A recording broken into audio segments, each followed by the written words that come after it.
Hello students, good morning. Students, हमने पिछली class के अंदर जो सामान्य संख्या होती है उनका लेसअप और मैसअप किस प्रकार से ज्ञात किया जाता है उसके बारे में अध्ययन किया था। अब आज की क्लास में हम देखेंगे कि अगर आपके फ्रैक्शन के रूप में मतलब भिन्न के रूप में अगर संख्याएं दी हुई हो तब उनका एलसीएम और एचसीएफ किस प्रकार से हम ज्ञात करते हैं। अब भाई सीधी सी बात है, अगर कोई संख्या आपके भिन्न के रूप में है मतलब फ्रैक्शन के रूप में है तो उसमें दो भाग होते हैं। एक मतलब बट्टे से ऊपर वाला भाग जिसे हम बोलते हैं अंश, और एक बट्टे से नीचे वाला जो भाग होता है उसे हम बोलते हैं हर। ठीक है, यानी न्यूमिनेटर और डिनोमिनेटर आपके दो भाग होते हैं, इसमें अंश और हर। अब उन अंश और हर वाली जो संख्या होती है जो भिन्न के रूप में होती है उसका लेसअप और मैसअप ज्ञात करने के लिए हम इन दो फार्मूलों काम में लेते हैं, और इन्हीं फार्मूलों से हम दशमलव वाली संख्याओं का भी लेसअप और मैसअप ज्ञात कर सकते हैं। ठीक है, आज हम इसी को अध्ययन करेंगे। देखिए, दशमलव वाली संख्याओं एवं भिन्न जो वाली जो संख्या होती है भिन्नों का मैसअप और लेसअप ज्ञात करना। अब देखिए, जो भिन्न वाली संख्या होती है उनका लेसअप कैसे ज्ञात करते हैं। भिन्नों वाली संख्या का लेसअप मतलब एलसीएम ज्ञात करना। उसके लिए क्या करते हैं, जो भिन्न के अंदर ऊपर जो अंश होते हैं, आपके अंश तो क्या होता है, ऊपर वाला भाग होता है, और हर कहाँ होता है, नीचे वाला भाग होता है। तो जो ऊपर वाली संख्याएं हैं अंश, उन सभी अंशों का लेसअप लिखते हैं ऊपर मतलब एलसीएम के ऊपर, और उनके जो हर होते हैं उनका मैसअप लिखते हैं नीचे। अंशों का लेसअप ऊपर और हरों का मैसअप मतलब एचसीएफ नीचे लिख देते हैं, और जितना कटे उतना काट लेते हैं। तो इस तरह से आपके उन भिन्नों का लेसअप या एलसीएम प्राप्त हो जाता है। ठीक है, अब सेकंड, अगर आपको उन्हीं भिन्नों का अगर आपको मैसअप ज्ञात करना है मतलब एचसीएफ ज्ञात करना है, तो सबसे पहले अंश जो होते हैं जो ऊपर वाली संख्या होती है उनका तो हम ज्ञात करेंगे मैसअप है। ठीक है, और जो नीचे हर होते हैं उनका हम ज्ञात करते हैं लेसअप है। कहने का मतलब ये हुआ कि यदि आपको भिन्नों का लेसअप ज्ञात करना है, ठीक है, तो ऊपर वाले अंशों का लेसअप ही ज्ञात करते हैं, और बाकी बचा मैसअप तो मैसअप कहाँ आएगा, नीचे।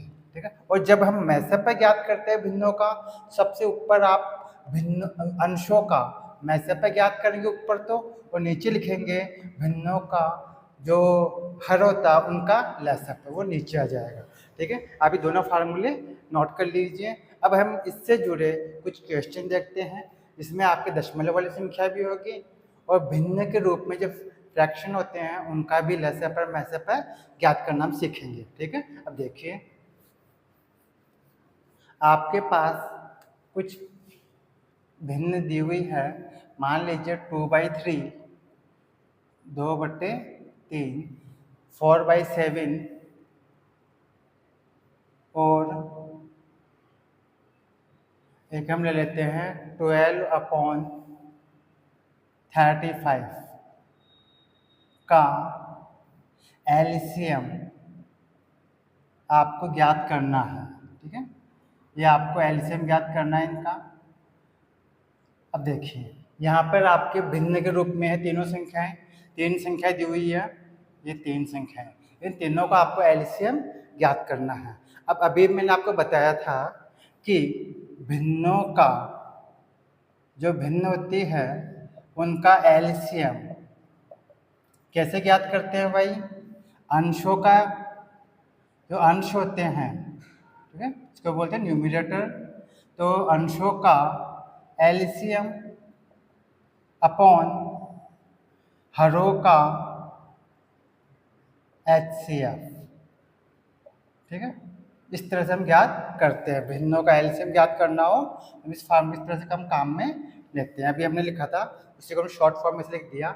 अब देखिए, 2/3, 4/7 और 12/35 का एलसीएम आपको ज्ञात करना मतलब लेसअप आपको ज्ञात करना। कैसे ज्ञात करेंगे, यहाँ पे जो अंश है, यहाँ पे अंश कौन कौन से हैं, 2, 4 और 12, इनका तो क्या ज्ञात करेंगे हम, एलसीएम।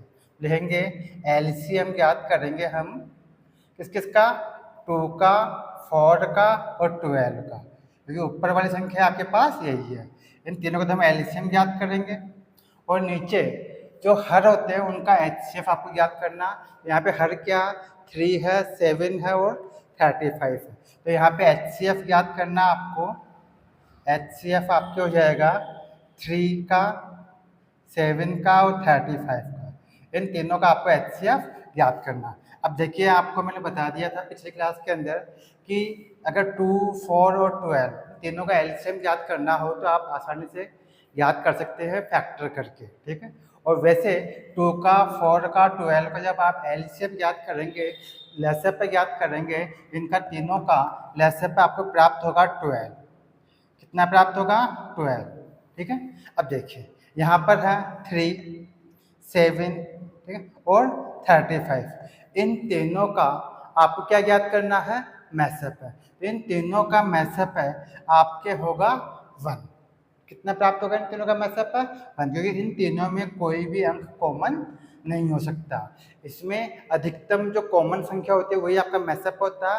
तो 3 के फैक्टर करूँगा तो केवल 3 आएगा, ठीक है। 7 के फैक्टर करूँगा तो सिर्फ 7 आएगा, जबकि 35 के फैक्टर करने पे आपके 5 भी आ जाएगा और 7 भी आ जाएगा, 5 और 7 आ जाएगा। इन तीनों में कोई भी डिजिट आपस में कॉमन नहीं होगा, इसलिए इसका मैसअप क्या होगा? 1, ठीक है, 1। तो यहाँ पे हो गया 12/1। तो हम ये कह सकते हैं 12/1 का मतलब क्या हो गया? 12, केवल 12। ये आपका आंसर हो गया किस किस का?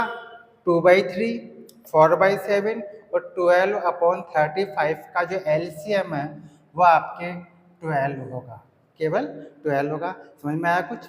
आप लेसअप है और मैसअप है अपने सामान्य तरीके से जैसे हम फैक्टर करके देखते हैं वैसे हम याद कर सकते हैं। तो वैसे इन तीनों का आप लेसअप निकालेंगे तो 12 ही प्राप्त होगा। और 3, 7 और 35 का जब हम मैसअप याद करेंगे तो आपको 1 प्राप्त होगा, ठीक है स्टूडेंट्स। अब देखिए एक और क्वेश्चन देखते हैं। अगर मान लीजिए आपके पास दशमलव के रूप में आ जाए तब हम क्या काम करेंगे? तब उनका लेसअप किस प्रकार ज्ञात करेंगे, ठीक है। देखिए अब देखिए हमें सेकंड क्वेश्चन पे आते हैं। इसमें आपको दशमलव के रूप में कुछ संख्या दी हुई है।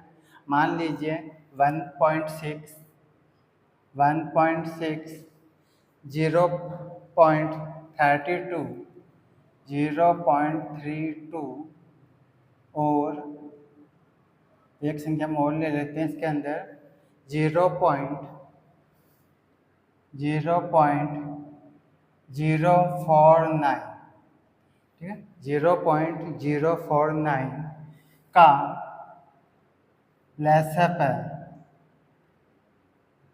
ज्ञात कर रहे हैं। इनका आपको एलसीएम ज्ञात करना है, ठीक है। अब देखिए इनका एलसीएम कैसे ज्ञात करेंगे? सबसे पहले दशमलव वाली जो संख्या है इनको हम बट्टे के रूप में मतलब भिन्न के रूप में चेंज कर लेंगे। देखिए 1.6 है, 1.6 इसका अर्थ ये होता है 16/10, 16/10, ठीक है। अब यहाँ पे 0.32 है, 32 है, इसका दशमलव हटाएंगे यहाँ से हम, तो दशमलव के आगे 2 अंक है तो यहाँ 1 हो जाएगा दशमलव का, तो उसके आगे 2 जीरो लग जाएगी, यानी 32/100। और जो तीसरी संख्या है 0.049, इसका हम दशमलव हटाएंगे हो जाएगा 49/1000, ठीक है, 1000, ठीक है। अब देखिए ये जो दशमलव वाली संख्या थी इनको हमने भिन्न के रूप में चेंज कर लिया। अब हम उसी फार्मूले से बड़ी आसानी से इनका लसअप मतलब एलसीएम ज्ञात कर सकते हैं। अभी मैंने आपको बताया था आपको भिन्नों का जो भिन्न के रूप में संख्या होती है उनका लसअप यानी एलसीएम कैसे ज्ञात करते हैं? सबसे पहले जो अंश होते हैं अंशों का लसअप एलसीएम और हरों का एचसीएफ, ठीक है। इस तरीके से हम ज्ञात करते हैं भिन्नों का। और हमारी दशमलव के रूप में संख्याएं थी उनको हमने भिन्न के रूप में चेंज कर लिया। अब यहाँ पे किस किस का निकालना है आपको? इन तीनों संख्याओं का। ये जो तीनों संख्याएं हैं इन तीनों संख्याओं का आपको क्या निकालना है? यहाँ पर एलसीएम ज्ञात करना, मतलब लसाअ ज्ञात करना। ठीक है, अब देखिए यहाँ पे अंश कौन कौन से हो गए? यहाँ पे अंश हो गए यहाँ पे 60, यहाँ पे 32 और यहाँ पर 49। ठीक है, यहाँ पे हो गए अंश, मतलब एलसीएम निकालना अंशों का। तो एलसीएम हो जाएगा आपके एक तो 16 का, एक 32 का और एक 49 का। इन तीनों का तो आप क्या याद करना? एलसीएम। इन तीनों का तो हम याद करेंगे एलसीएम। अब यहाँ पे हर क्या? 10, 100 और 1000। इनका क्या याद करना है? एचसीएफ। तो एचसीएफ याद करेंगे हम किस किस का? एक तो 10 का, पहली संख्या में हर है 10, दूसरी संख्या में जो हर है तो डिनोमिनेटर है वो है 100 और तीसरी संख्या में 1000। तो 10, 100 और 1000, इन तीनों का हम क्या याद करेंगे? एचसीएफ। ठीक है भाई, 16 का, 32 का, 49 का, इन तीनों संख्याओं का आप एलसीएम मतलब लसाअ आप अभाज्य गुणनखंड विधि से याद कर सकते हैं। अभी हम डायरेक्ट कर लेते हैं। 16 और 32 मतलब 16 और 32, इन दोनों का तो लसाअ आएगा 32 ही आएगा। ठीक है, अब जो 32 इन दोनों का लसाअ आएगा 32 और 49, ये दोनों आपस में असहभाज्य संख्या, इसलिए हम 32 को इससे मल्टीप्लाई कर लेंगे। किससे गुणा करेंगे? 49 से। 32 गुणा कर देंगे हम, यहाँ हो जाएगा 18 और यहाँ हो जाएगा 9। ठीक है, तो यहाँ 7, यहाँ हो जाएगा 2, 4। ठीक है, हो जाएगा 8 और यहाँ हो जाएगा 6 और यहाँ 5, यहाँ 1। ठीक है, यहाँ पर इन तीनों का जो लसाअ आएगा वो तो आएगा आपके 1568 मतलब 1568। ठीक है, और इन तीनों का जब एचसीएफ मतलब मैसअप ज्ञात करेंगे, इन तीनों में जो उच्चतम कॉमन फैक्टर है, जो अधिकतम कॉमन फैक्टर है वो क्या हो सकता है? 10 हो सकता है। इन तीनों का मैसअप होगा 10। कितना हो जाएगा? 10। आप बड़ी आसानी से याद कर लीजिए, फैक्टर करके कर लेना आप आराम से। ठीक है, इस तरह से। और वैसे मैंने आपको बताया भी था असहभाज्य संख्याओं का जो लसाअ होता है वो उनका गुणनफल ही होता है। तो इन दोनों का आप लसाअ याद करेंगे तो 32 आएगा, 32 आएगा, और 32 और 49 आपस में मतलब असहभाज्य संख्या, इसलिए इन दोनों का मल्टीप्लाई करते हैं आपका तीनों का लसाअ आ जाएगा 1568 और मैसअप निकालोगे इन तीनों का तो आपको 10 प्राप्त हो जाएगा। अब इसको वापस हम दशमलव के रूप में चेंज कर देंगे तो आपका हो जाएगा 156.8। ये आपके आंसर हो गया। इन दशमलव वाली जो संख्याएं थी ये तीन, इन तीनों का जो लसाअ है वो कितना हो जाएगा? 156.8। ये आपके इन तीनों का लसाअ ज्ञात हो गया। समझ में आया कुछ? आपको क्या करना है? पहले दशमलव वाली संख्याओं को भिन्न के रूप में चेंज करना है। अब जब भिन्न के रूप में चेंज करेंगे तो आपके पास अंश भी होगा और हर भी होगा।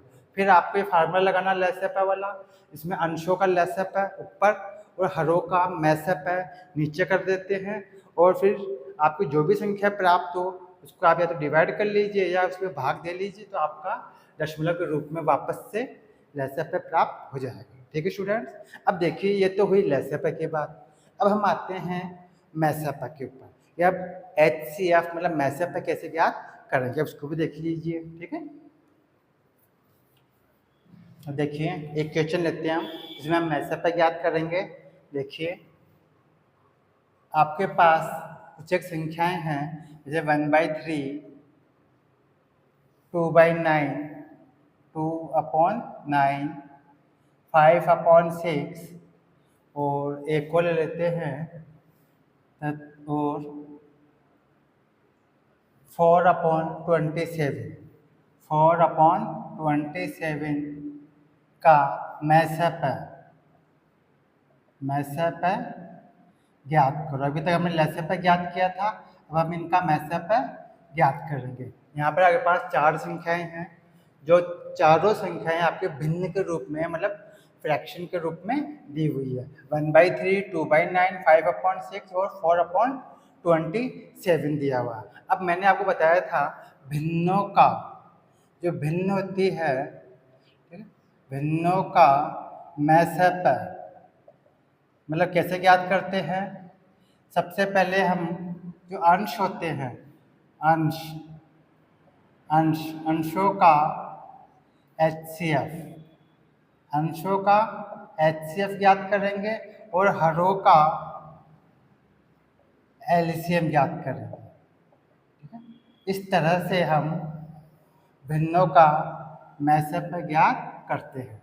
अब देखिए यहाँ पे हमारे पास चार संख्याएं हैं, 1/3, 2/9, 5/6 तथा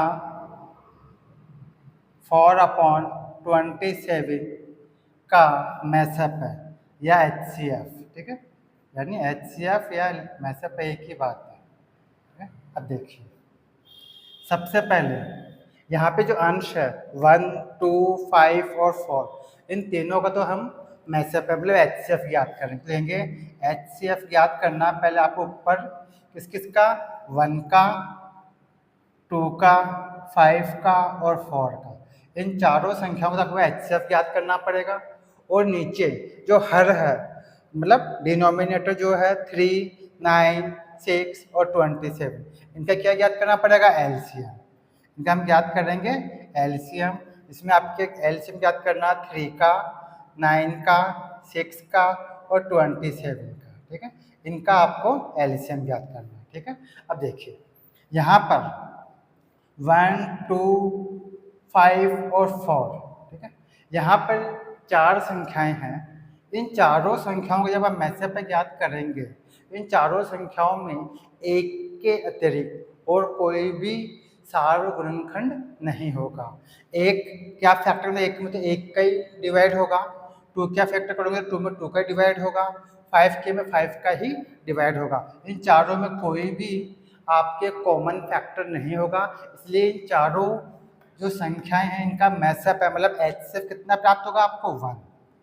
ठीक है, इन चारों संख्याओं का जब मैसअप निकालेंगे तो आपको 1 प्राप्त होगा। अब नीचे जो संख्याएं हैं 3, 9, 6 और 27, इन चारों संख्याओं का जब आप LCM ज्ञात करेंगे, लैसअप पे जब इनका निकालेंगे 3 का, 9 का, 6 का और 27 का, तो यहाँ पर आपके आएगा लैसअप है 54।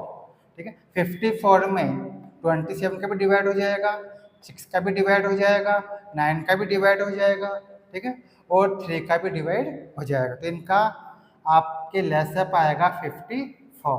ठीक है, आप याद कर सकते हैं आसानी से। ठीक है, तो इस तरह 54 आपके आ जाएगा। चाहे तो आप इस तरह याद कर लीजिएगा, देख लीजिए 3, 9, 6 और 27, इनका लैसअप याद करना आपको। ठीक है, तो याद के दिखा रहा हूँ पहले मैं आपको। 2 का डिवाइड करेंगे 3 में जाएगा नहीं, 9 का 9, इसमें हो जाएगा 3 और 27 का 27। फिर 3 का डिवाइड करेंगे आप, 3 1 जा 3, तो यहाँ पे 3 और यहाँ पे 1 और यहाँ हो जाएगा 9 बार। फिर 3 का डिवाइड करेंगे, यहाँ जगह 1 1 1 और यहाँ पे 3, फिर 3 का डिवाइड करेंगे आप 1 1 1 और 1 हो जाएगा। तो 3 3 जा 9, 9 3 जा 27 और 27 जा 2 जा 54। इस तरह से 54 आपके लैसअप है आया। तो आप इस तरह आसानी से याद कर लेना पहले, और फिर जो भी लैसअप आए वो नीचे लिखना है और जो मैसअप आए वो उसको ऊपर लिखना है। अभी आपस में कट नहीं सकती, तो इस तरह से आपका आंसर हो गया। इन चारों संख्याओं का जो मैसअप है वो होगा 1/54। ठीक है, अब देखिए अगर दशमलव के रूप में आ जाए तब उनका मैसअप किसका याद करेंगे वो भी देख लीजिए। एक और क्वेश्चन ले लेते हैं लास्ट। अब देखिए एक क्वेश्चन और लेते हैं हम। यहाँ पर आपके पास है 0.32 मतलब 32, इसके अलावा 0.064 तथा 1.6 का मैसअप है। आपको ज्ञात करना है। मैसअप है यानी HCF, ठीक है, ज्ञात करें। इसका आपको मैसअप ज्ञात करना, आप देखिए कैसे ज्ञात करेंगे। सबसे पहले इन दशमलव वाली संख्याओं को वापस मतलब भिन्न के रूप में चेंज कर लेंगे, दशमलव उठा करके। अब देखिए यहाँ पे लिखा हुआ है 0.32, इसका दशमलव उठाएंगे तो यहाँ हो जाएगा 32/100। 32/100, जैसा कि आप जानते हैं दशमलव को हटा के इसके स्थान पर 1 कर देते हैं और इसके आगे राइट हैंड की तरफ जितने भी संख्या होती है उतने 0 लगा देते हैं, ठीक है। अब इसी प्रकार यहाँ पे है 0.064, इसका दशमलव उठाएंगे तो हो जाएगा 64/1000, क्योंकि यहाँ पे 3 डिजिट है, ठीक है, दशमलव के राइट साइड में। अब अगली है 1.6, इसका हो जाएगा 16/10, ठीक है। अब आपके पास तीनों संख्याएं फ्रैक्शन के रूप में मतलब भिन्न के रूप में है, ठीक है। अब इन तीनों संख्याओं का हम मैसअप पे ज्ञात करेंगे। अब देखिए आप कैसे ज्ञात करेंगे, लिखेंगे भिन्नों का मैसअप यानी HCF बराबर क्या होता है, सबसे पहले अंश को लेंगे तो अंशों का जो अंश होते हैं उनका HCF अपॉन हरों का L, ठीक है। अब देखिए यहाँ पे अंश कौन कौन से हैं, यहाँ पे 32, 64, 16, इन तीनों का तो आपको क्या ज्ञात करना पड़ेगा, मैसअप मतलब HCF लिखेंगे। यहाँ पे HCF ज्ञात करना है आपको किस किस का, एक तो 32 का, एक 64 का और एक 16 का, ठीक है। इन तीनों का तो आपको HCF ज्ञात करना है। इसके अलावा नीचे हर, यहाँ पे हरों में क्या डिनोमिनेटर में 100, इनका एलसीएम ज्ञात करना, क्या कहते हैं ना एलसीएम, किस किसका 100, 1000, 1000 मतलब और 10, ठीक है। अब देखिए यहाँ पर आप रफली 32 मतलब 32, 64 और 16 इन तीनों का मैसअप ज्ञात करेंगे। इन तीनों संख्याओं का मैसअप आपका 16 ही प्राप्त होगा, मतलब 16 ही इसका मैसअप होगा। इन तीनों में जो हाईएस्ट कॉमन जो फैक्टर है वो है 16। इन तीनों में 16 का डिवाइड हो जाएगा सबसे बड़ा, अधिकतम से अधिकतम बड़ी संख्या इसका डिवाइड इन तीनों में हो जाए वही आपका मैसअप होता है। तो 16 का डिवाइड इन तीनों में आसानी से हो जाएगा, इसलिए मैसअप तो आ गया आपका 16, ठीक है। अब देखिए नीचे क्या याद करना आपको, एलसीएम 100, 1000 और 10, इन तीनों का आप एलसीएम याद करेंगे तो आपका एलसीएम आ जाएगा 1000, ये आपका लैसअप आ जाएगा इन तीनों का, और ये इन तीनों का क्या गया, मैसअप आ गया। अब इसके अंदर आप डिवाइड करेंगे 1000 का 16 में 16 में तो आपको प्राप्त होगा 0.016, ठीक है। इस तरह से ये आपका मैसअप हो गया इन तीनों दशमलव वाली संख्याओं, क्या ये HCF, ठीक है। ये HCF ज्ञात किया हमने, ध्यान रखना ये HCF है तीनों दशमलव वाली संख्याओं का। कितना आया 0.016, यहाँ पे 3 डिजिट थी 0 के रूप में, इसलिए 3 अंक गिन के हम दशमलव लगाएंगे तो हो जाएगा 6, 1 और एक 0 लगा के फिर हम दशमलव लगा दिया, ठीक है। तो यहाँ हो गया 0.016। तो स्टूडेंट्स मैं समझता हूँ आपको समझ में आ गया होगा, ठीक है। हम इस प्रकार किसी भी दशमलव वाली संख्याओं का या कोई सी भी भिन्न का हम आसानी से लैसअप और मैसअप ज्ञात कर सकते हैं, ठीक है। नेक्स्ट क्लास में फिर मिलेंगे नेक्स्ट टॉपिक के साथ। नमस्कार।